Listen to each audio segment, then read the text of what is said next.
First, the headlines. The President of the Republic, Mr. Abdelaziz Bouteflika, has addressed a message to Algerian women on the occasion of the celebration of the International Women's Day, coinciding with March the 8th of each year.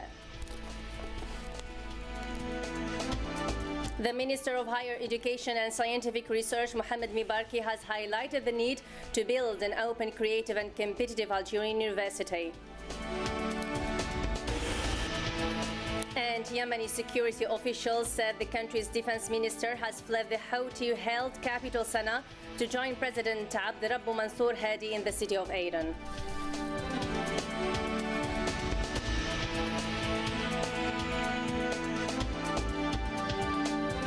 Hello ladies and gentlemen, you're watching Dzair News and welcome to this English news edition.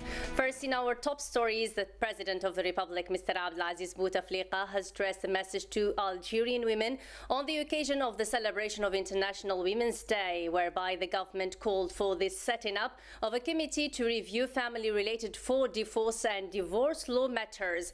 In his message read out by the Minister of National Solidarity and Family Affairs, Mrs. Munia Muslim, President Bouteflika stressed the need to fight all forms of extremism designed to block the women's autonomy and suppress freedoms. Furthermore, President Bouteflika said he was the president of all Algerians, stressing his conviction that everyone can participate in the debate on issues related to national socio-economic development and welfare on all fronts.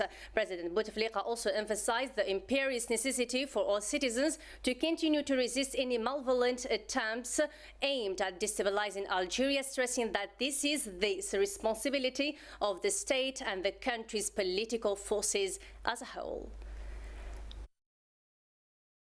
In parliamentary affairs, the new law adopted last Tuesday in the legislative body criminalizing violence against women has stirred a lot of controversy, notably among the Union of Imams, who strongly denounced the law on Sunday in the occasion of the International Women's Day by blaming the government for imposing Western rules on Algeria's Muslim society. Siham Sadou has more in this report. The new law adopted last Tuesday by Algerian deputies criminalizing violence against women, a decision welcomed and considered as a great step forward for feminists, but strongly denounced by the conservatives who stirred a lot of controversy on Sunday. The Imams Coordination Union has declared that this law is absolutely prohibited by the Islam religion, accusing the government of imposing Western rules on Algeria's Muslim society. Meanwhile, a number of deputies voted against this law, saying unveiled women and nudity in public places are the main cause for harassments. Well, this law opposes our sacred religion. The Algerian man has his own specificity. If ever the Algerian wife take her husband to justice, what are the consequences that you would expect? Divorce. Is this the solution? This law came just 2 days before the International Women's Day, and it is well-deserved a gift for the Algerian women. Some of them have suffered silently with domestic violence and abusive relationships for years and years. The text amending the penal code also introduces the concepts of harassment in public places as well as marital harassment. Minister of Justice Dzair affirmed on Sunday in Algiers in a ceremony on the occasion of the celebration of the Women's Day that justice reform of the sector allowed the Algerian women to obtain several rights, and notably the revision of the family code with the introduction of clauses aimed at ensuring the greater protection, equality between spouses and better children's care in cases of divorce. In the economic file, cooperation between Qatar and Algeria is diverse and perhaps the most important one in the Arab world, with on focus the productions of iron and steel and oil and gas. The two countries are members of the OPEC International Forum, whose Secretary General headquarters are located in Doha. Karim Faris Sakri. Cooperation between Qatar and Algeria are diverse, and perhaps the most important ones are the production of iron and steel and oil and gas. The two countries are members of the OPEC International Forum, whose Secretary General headquarters is in Doha. Iron and steel complex in Belara in Jijel province is waiting for the cornerstone to be installed so as the project would launch this Monday. It is the fruit of 2 years of negotiations between the two countries and another image of economic convergence between Algiers and Doha, as it is the first concrete and huge project between the two. Moreover, between Algeria and Qatar, there are many concords and memorandums of understanding related to economic cooperation. In addition, some statistics show that Qatar is one of the most important members of the Gulf Cooperation Council in the field of investment in Algeria. For example, the volume of Qatari investment in Algeria is estimated at what goes beyond $600 million in the last 5 years in the fields of trade, banking, housing and tourism. A strong cooperation emerged since the foundation of the Common Business Council since 2010. It is the mechanism which is expected to be strengthened with the visit of the Qatari Prime Minister to Algeria. Algeria and Qatar have the same ambition, which is to found a common investment budget to finance mixed projects in the two countries and abroad, especially in the African markets. 11 American companies specialized in safety and security invade the Algerian market. They are looking for partnership with Algerian businessmen. These companies have already held meetings with the Algerian security services to display brand new security techniques. Karim Fatsakri again.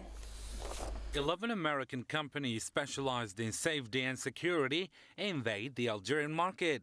They are looking for partnerships with Algerian businessmen. These companies have already held meetings with the Algerian security services to exhibit new security techniques.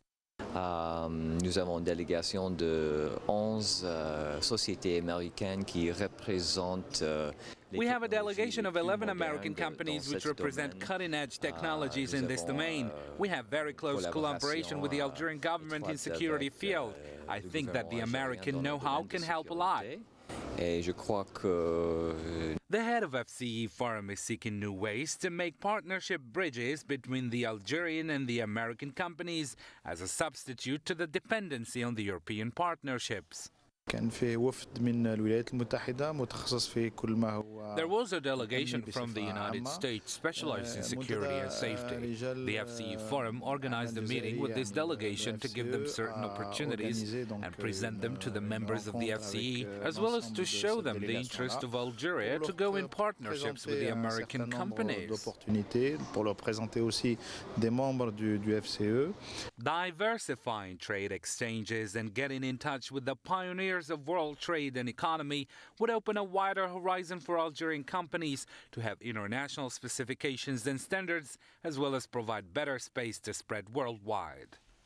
Still with the economic file, the representative of the electricity and the renewable energy company SKTM, a Sonal Gas Group subsidiary, has said in Algiers that several photovoltaic solar power plant projects with a total capacity of 343 megawatts are now under achievement in various parts of Algeria. Mohamed Barozwan illustrates more.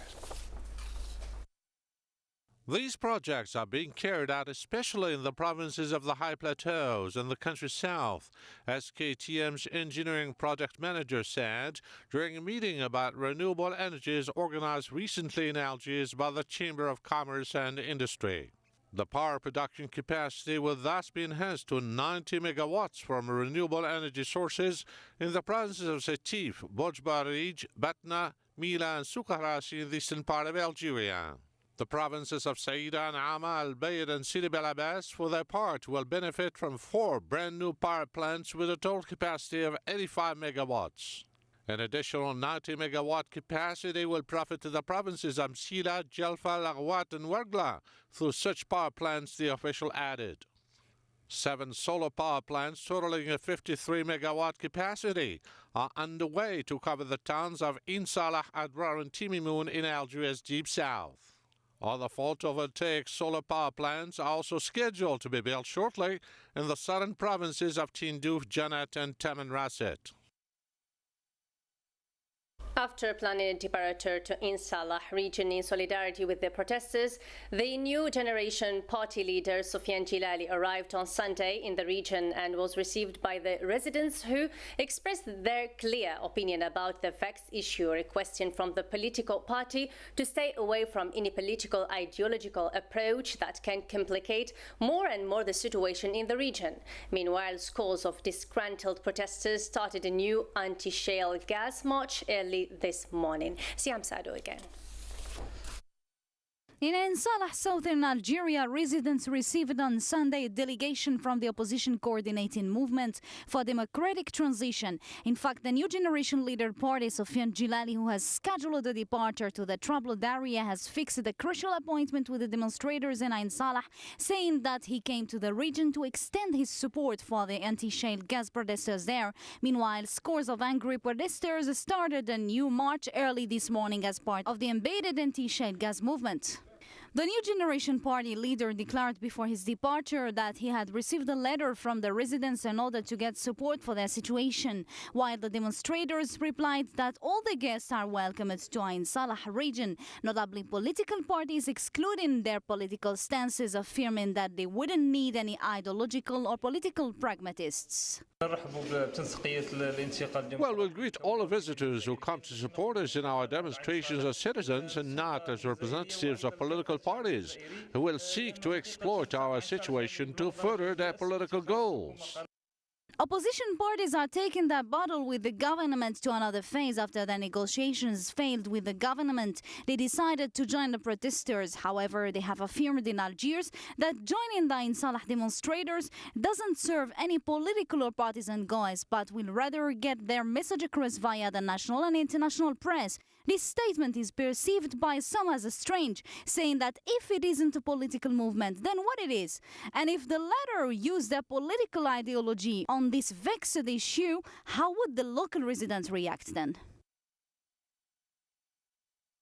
The Minister of Higher Education and Scientific Research, Mohamed Mibarki, has highlighted the need to build an open, creative and competitive Algerian university which trains elite and skillful persons to achieve socio-economic development. Taking the floor on the occasion of the distinction of university teachers promoted to the rank of professors and directors of research, the Minister said the orientation is one of the most important reforms of higher education that must be extended to overcome the shortcomings.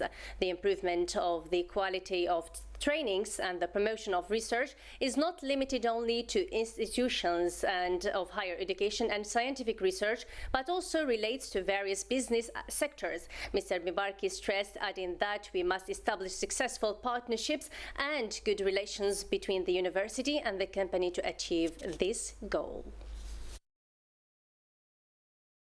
In the latest on the Libya file, the United Nations said that talks with Libya's warring factions has made progress and delegates would return to Morocco next week for more negotiations after consultations at home on forming a unity government. Karim Fassakri. The United Nations said on Saturday talks with Libya's warring factions had made progress and delegates would return to Morocco next week for more negotiations after consultations at home on forming a unity government. Western leaders are backing the UN talks as the only way to end the turmoil in Libya, where two rival governments and armed factions are battling for control and Islamist militants having gained ground in the chaos. UN-backed talks in Morocco aim to achieve a unity government and a lasting ceasefire and put Libya's democratic transition back on track.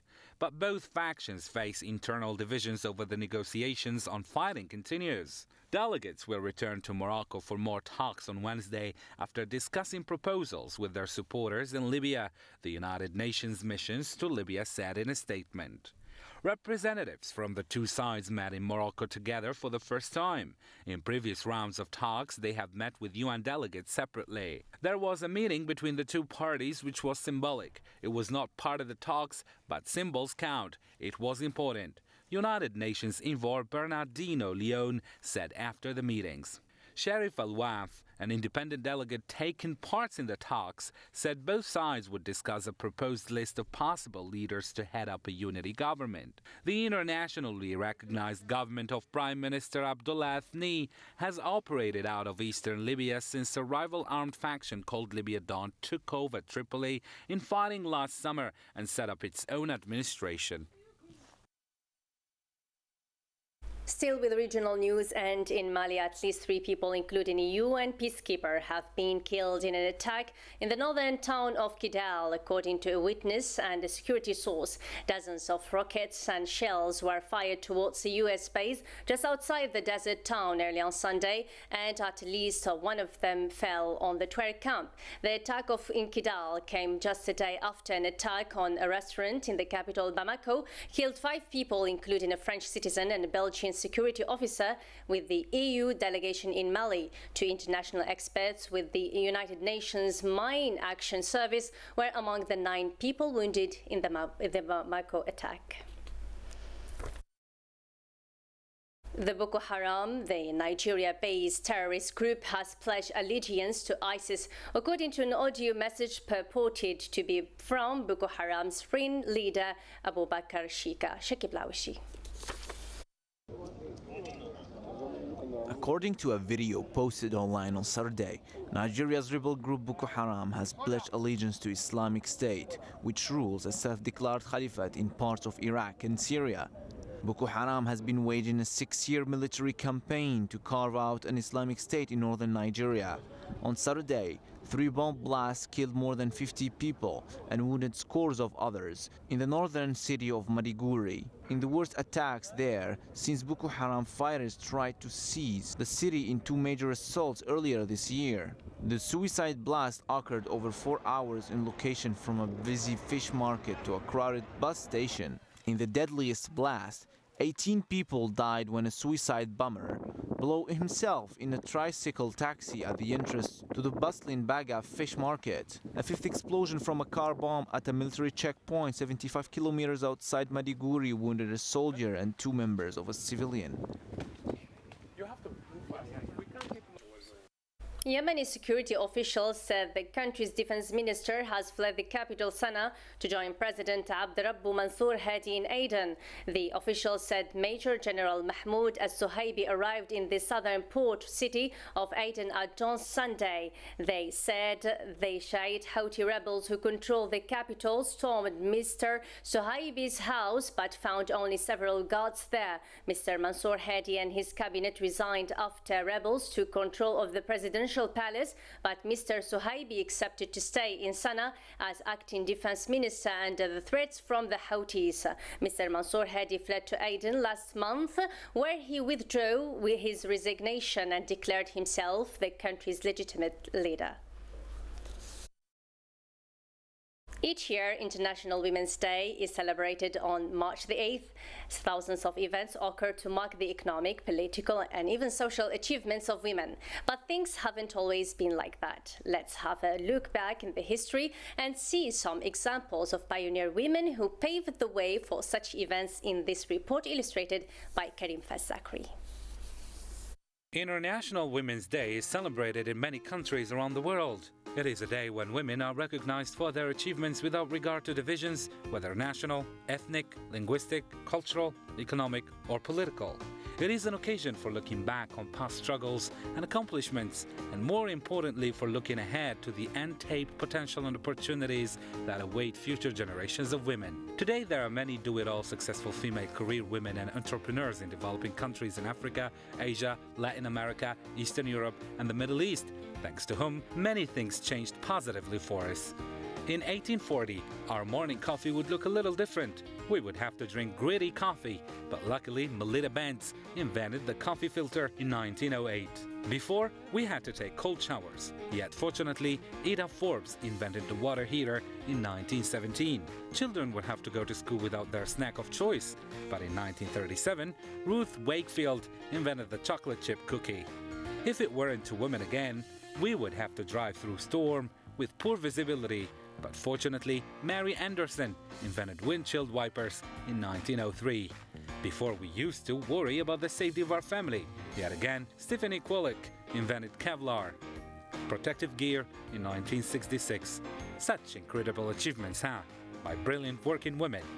In recognition of International Women's Day, we would like to say thank you. Well, way to go, women. Keep it up and make it happen. Happy Women's Day to all the women around the world, especially the Algerian ones. And finally, to wrap it up, the second edition of the Women's Car Rally of Bashar in southwestern Algeria has witnessed a considerable participation of women drivers. The participants drove over a distance of 30 kilometers with limited speeds. The message behind the event was to inform women about the hazards of the road and the accidents that might result from reckless driving. Shekib Lawishi. In a warm and exciting atmosphere, the second edition of Rally for the Women of Bashar has just kicked off. By organizing the event, the responsibles wanted to give it a social, cultural and touristic touch. The message we want to convey is that woman is a good driver and can be prudent while driving. We wanted also to send a message to stop deadly accidents. All the cars of the rally were first controlled to avoid any possible complication or potential accidents during the event. Of course, it is an organized event, and there will be a speed limit during the 30-kilometer distance, because the road is narrow and the distance is not that long. The participants have all agreed that this event is a great initiative to support mechanic sport for women and create friendship between them. The event was a success, as many women participated in the rally and enjoyed this experience that was an entertainment and an awareness campaign at the same time to show that driving is not only about speed. The end of our English news edition, brought to you live from Dzair News Channel. Thank you so much for tuning our way. Bye-bye.